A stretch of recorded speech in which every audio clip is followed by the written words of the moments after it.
Good morning guys. तो आज हम जो है रसायन का यानी कि जो 10th क्लास का रसायन है, रसायन विज्ञानी हम पढ़ा रहे हैं।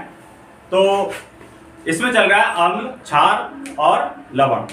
तो हमने जो है इसके 2 पार्ट करा दिए हैं और बल्कि जो है तीसरा पार्ट आज हम चालू कर रहे हैं। तो ठीक है, पहली क्लास अगर किसी ने नहीं देखी है तो वीडियो का लिंक जो है डिस्क्रिप्शन में दे दिया है या फिर लास्ट सीन में आपको मिल जाएगा। तो आप वहां से जाकर के दोनों पार्ट्स आप देख सकते हो। तो आज जो स्टार्ट कर रहे हैं वो कर रहे हैं हम तीसरा पार्ट। तो ठीक है, यहाँ पे जो ज्यादा बातचीत नहीं करते हैं और करते हैं आज का लेसन स्टार्ट। तो इसमें दे रखा है अम्ल व क्षारकी धातु कार्बोनेट तथा धातु बाइकार्बोनेट के साथ अभिक्रिया, यानी कि दो, एक तो हम धातु कार्बोनेट और दूसरा धातु बाइकार्बोनेट। अम्ल व क्षारक की धातु कार्बोनेट तथा धातु बाइकार्बोनेट के साथ अभिक्रिया कराएंगे। अब करते हैं, चलो अम्ल व धातु कार्बोनेट के साथ अभिक्रिया। सबसे पहले क्या है, हम अम्ल की धातु कार्बोनेट के साथ अभिक्रिया करते हैं। देखो इसमें हमने क्या ले लिया, अम्ल ले लिया, धातु कार्बोनेट ले लिया। तो इन दोनों की जब हम अभिक्रिया करते हैं तो हमारा बनता है एक लवण। क्या बनता है? लवण और CO2 यानी कार्बन डाइऑक्साइड और जल यानी कि H2O। तो ये मैंने पहले लिख दिया है कि इनका रिएक्शन कराने से हमें क्या क्या मिलता है। ठीक है, यहाँ पे 2HCl हाइड्रोक्लोरिक अम्ल और प्लस Na2HCO3 ले लिया। इन दोनों की जब हम अभिक्रिया कराते हैं तो हमें NaCl यानी कि लवण मिलता है, CO2 यानी कार्बन डाइऑक्साइड मिलती है और प्लस क्या मिलता है? जल मिलता है यानी कि H2O मिलता है। अब राइट, इतनी बात आपको समझ में आ गई होगी, सिंपल सी बात है। अगला है अम्ल धातु बाइकार्बोनेट के साथ अभिक्रिया, यानी कि हमें अम्ल लेना है और दूसरा लेना है धातु बाइकार्बोनेट।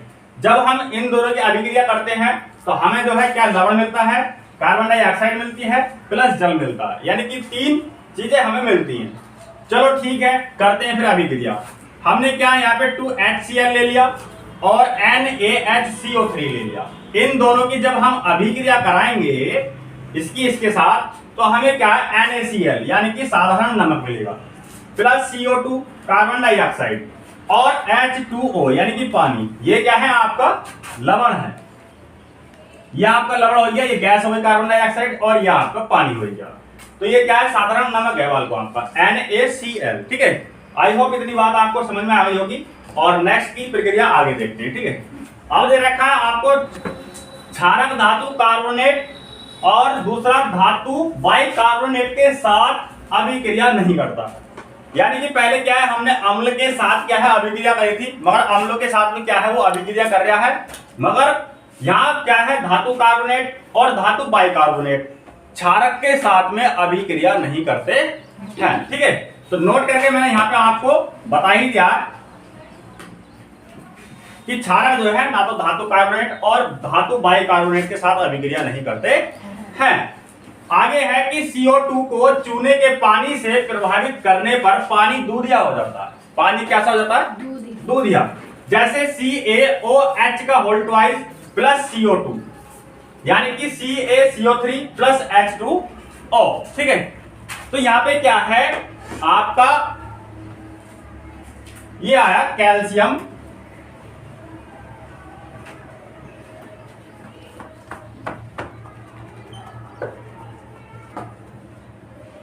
कार्बोनेट। ठीक है, ये क्या है आपका कैल्शियम कार्बोनेट। मगर यहाँ पे क्या है, कैल्शियम कार्बोनेट क्या है, अघुलनशील है, यानी कि पानी के साथ में ये घुलने का नहीं है। ये क्या है यहाँ पर,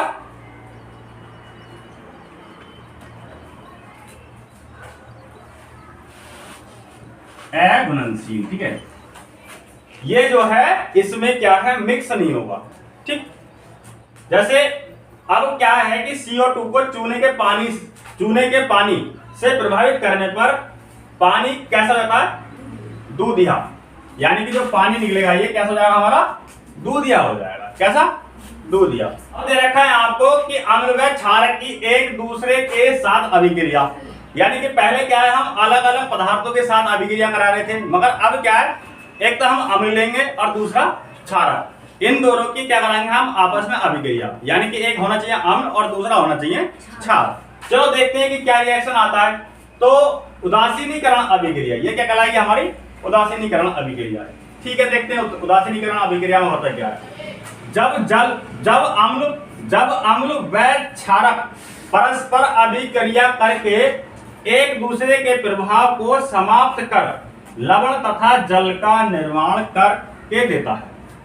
यानी कि जब हम अम्ल और क्षारक की अभिक्रिया करते हैं तो उनके अंदर क्या है, जो क्वालिटी होती है उसको समाप्त कर लवण तथा जल का निर्माण करते हैं।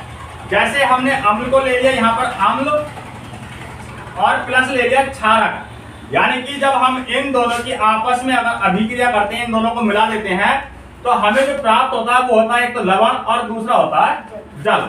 लवण भी हमारे क्या होते हैं, उदासीन होते हैं, और जल भी हमारा क्या होता है, उदासीन। ये दोनों क्या होते हैं, हमारे उदासीन होते हैं, और इनका पीएच मान होता है 7। इनका पीएच मान कितना होता है, 7। और लवण और जल दोनों क्या होते हैं, हमारे उदासीन। इसीलिए हमारी ये क्या कहलाती है, उदासीनीकरण अभिक्रिया कहलाती है। ठीक है, इसके बारे में जो है इस स्ट्रक्चर से अभी समझते हैं। पहले क्या है, आप इसको नोट कर लीजिए। ठीक है, अब है अम्लों व क्षारक की प्रबलता। जो अम्ल होते हैं हमारे या फिर क्षार, उनकी प्रबलता। प्रबलता मतलब होता है ताकत, यानी इनकी क्या ताकत। जैसे किसी क्षारक या अम्ल की प्रबलता उसके द्वारा उत्पन्न H+ आयन या फिर OH- आयन की सांद्रता यानी कि उसकी परसेंटेज पर निर्भर करती है। यानी कि मान लो कि उसके अंदर हाइड्रोजन यानी कि H+ आयन कितने डोनेट कर रहा है या फिर कितने कम डोनेट कर रहा है, तो उसकी जो सांद्रता है उसकी परसेंटेज पर क्या है, निर्भर करती है। हम जान सकते हैं कि अम्ल व क्षारक की प्रबलता यानी कि ताकत हम एक सार्वत्रिक सूचक द्वारा ज्ञात कर सकते हैं। ठीक है, डायग्राम आता है, डायग्राम में हम जो है उसको अच्छे तरीके से समझाएंगे। तो उसकी जो अम्ल की और क्षारक की जो प्रबलता होती है, प्रबलता का मतलब होता है उसकी ताकत, यानी कि कितनी वो वैल्यू रखता है। ठीक है, अम्ल व क्षारक की प्रबलता ताकत यानी कि क्या, उसकी ताकत। प्रबलता का मतलब ही ताकत है। ठीक है, हम एक सार्वत्रिक सूचक द्वारा ज्ञात कर सकते हैं। ठीक है, इस तरीके से कुछ स्केल बनाया जाता है, उस पर नंबर डिनोट कर दिए जाते हैं। ठीक है, तो कोई दिक्कत नहीं है।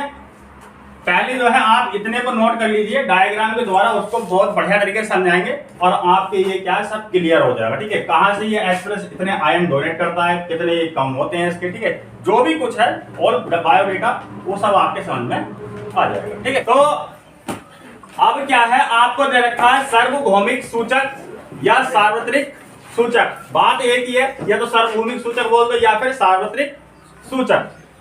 ये दे रखा है कि यह अनेक सूचक का मिश्रण होता है। यह सूचक किसी विलयन में हाइड्रोजन आयन की विभिन्न सांद्रता रंगों पर प्रदर्शित करती है।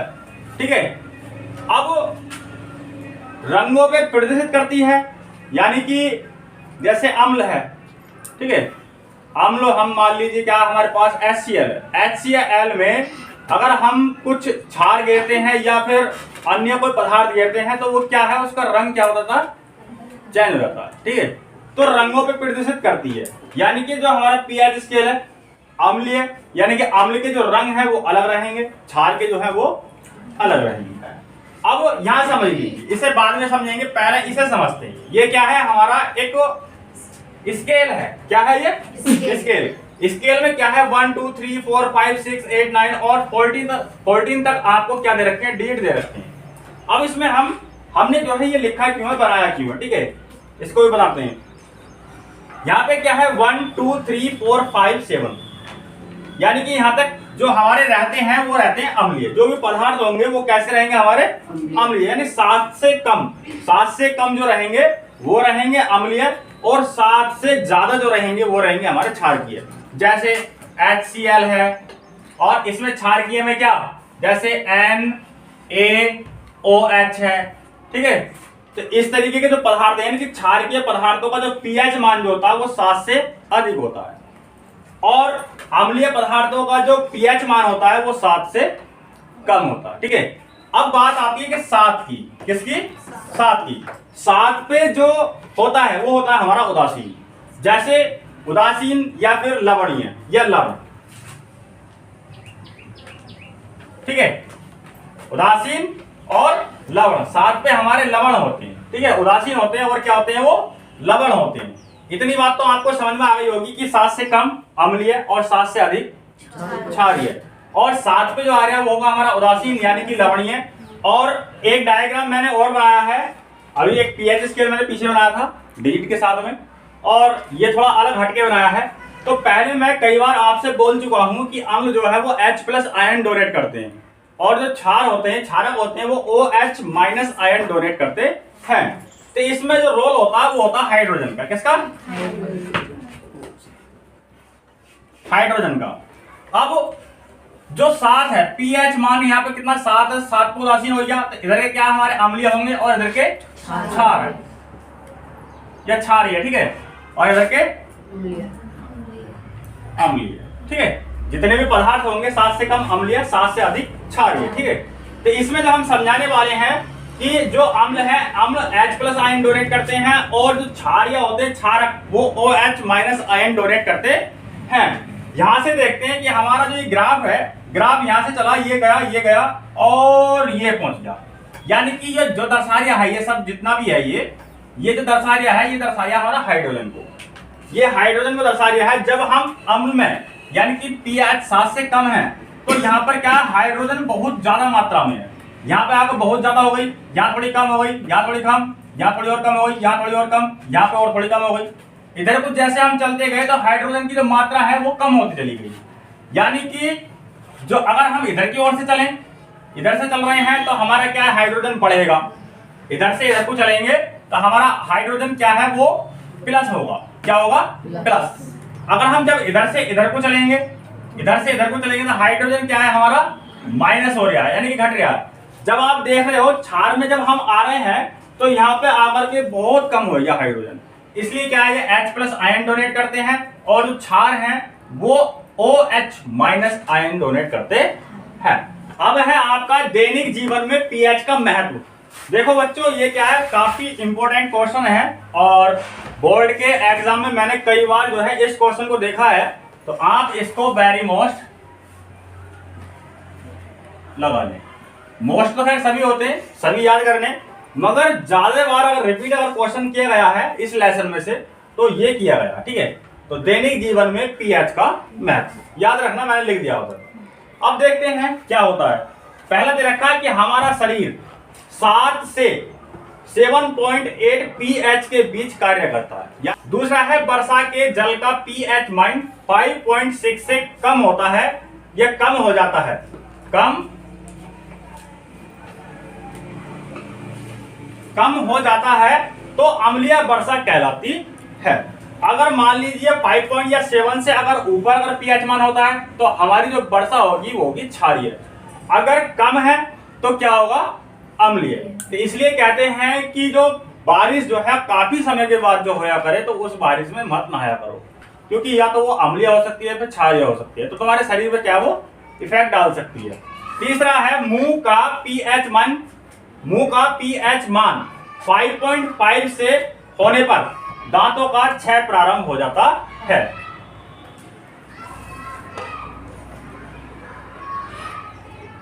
कम या कम रहेगा लिखने से, तो 5.5 से कम होने पर दांतों का क्षय, यानी कि दांत जो होते हैं हमारे ये क्षय होने लगते हैं।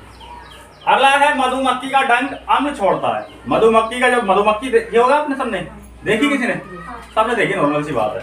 जब वो काट लेती है तो वो अपने डंक के साथ में क्या है, अम्ल छोड़ती है, यानी कि एसिड छोड़ती है, जिसके कारण जलन व दर्द होता है। जब काट लेती है तो आपको क्या है, जलन होती है, दर्द होता है, ठीक है। आप बर्फ का वो लगाते हो टुकड़ा, कोई ठंडी चीज लगाते हो, तो उससे क्या है, रिलीफ मिलता है। क्योंकि लवणों से, जो हमारे लवण होते हैं, लवणों से रासायनों का निर्माण कैसे करते हैं और कितने करते हैं, हम यहाँ देख लीजिए, कुछ लिखे हैं मैंने।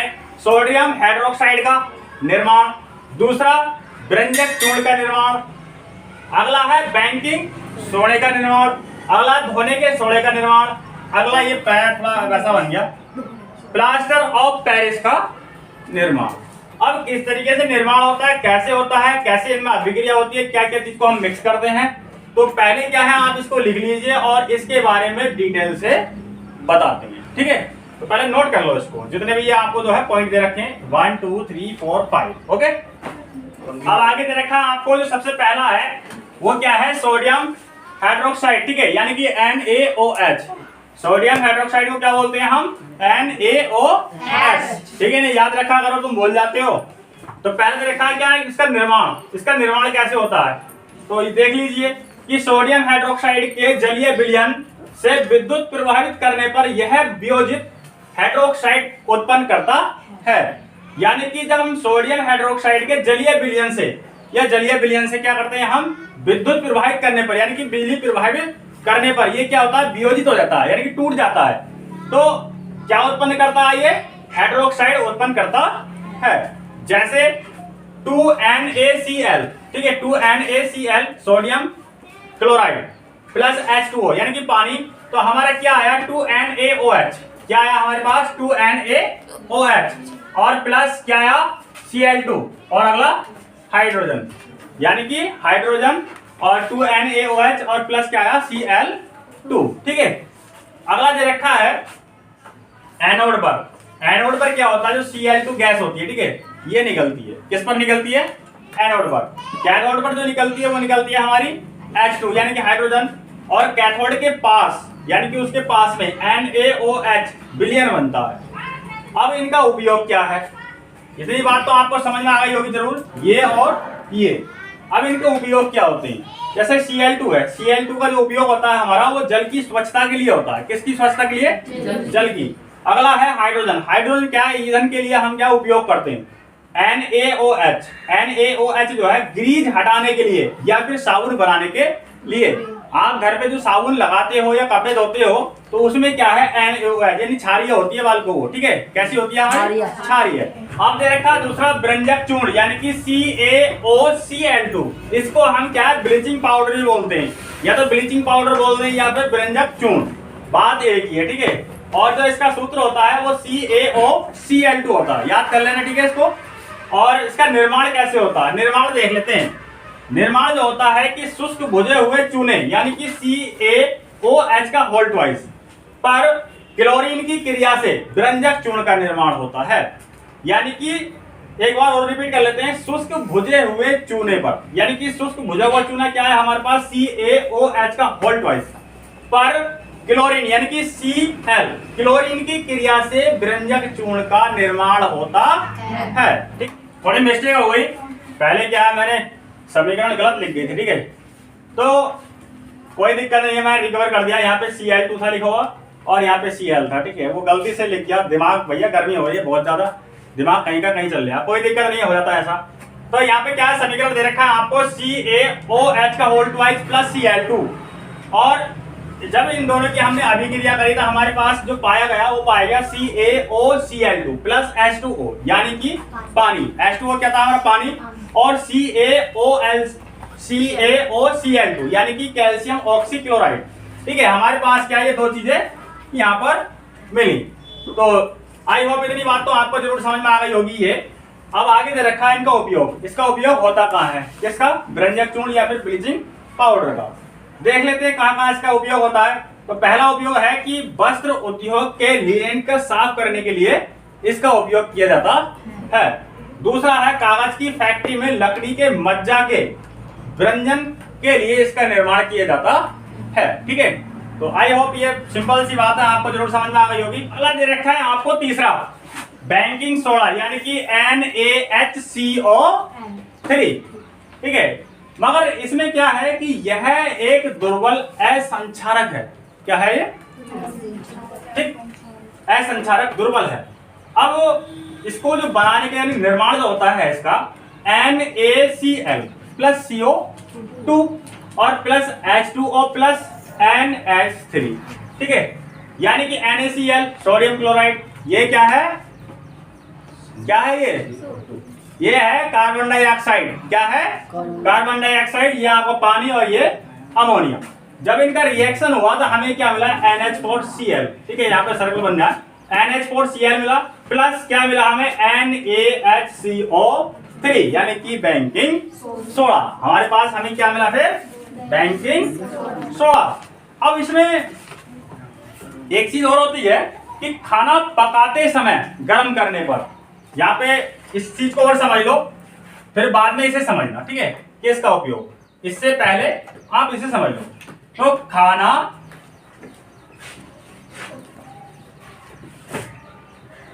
बनाते समय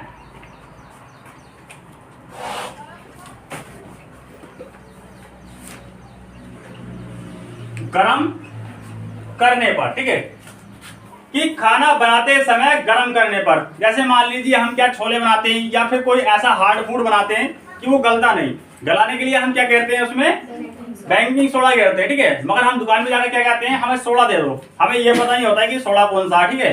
तो आपको याद रहना चाहिए, आप पढ़े लिखे हो।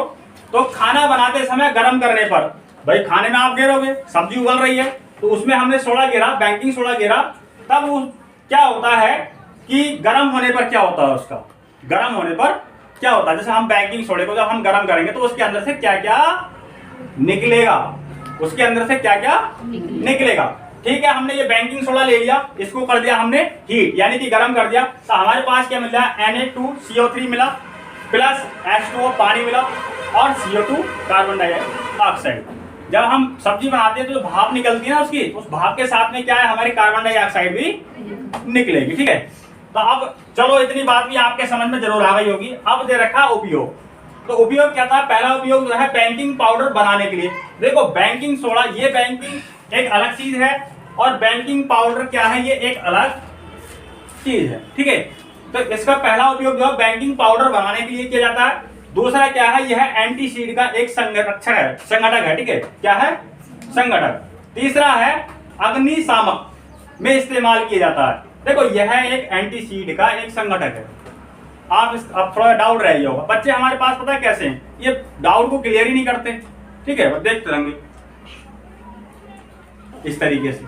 और तुम्हारे समझ में आई है बात, नहीं आई होगी, चलो फिर मैं बता दे रहा हूँ। आपने इनो पी है, इनो में जो है इसको यूज किया जाता है।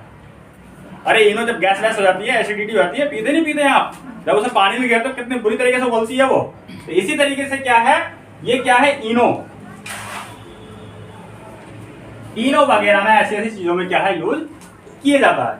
अगला है अग्निशामक में इस्तेमाल किया जाता है, जो हमारे ये फायर ब्रिगेड वाले होते हैं या फिर कहीं आग वाग लग जाती है, ऐसी चीजों में भी क्या है, इसका यूज किया जाता है, ठीक है। अब क्या है हमारे पास, धोने का सोडा, ठीक है, कौन सा, धोने का सोडा। तो सोडियम कार्बोनेट के पुनः क्रिस्टलीकरण से धोने के सोडा प्राप्त होता है।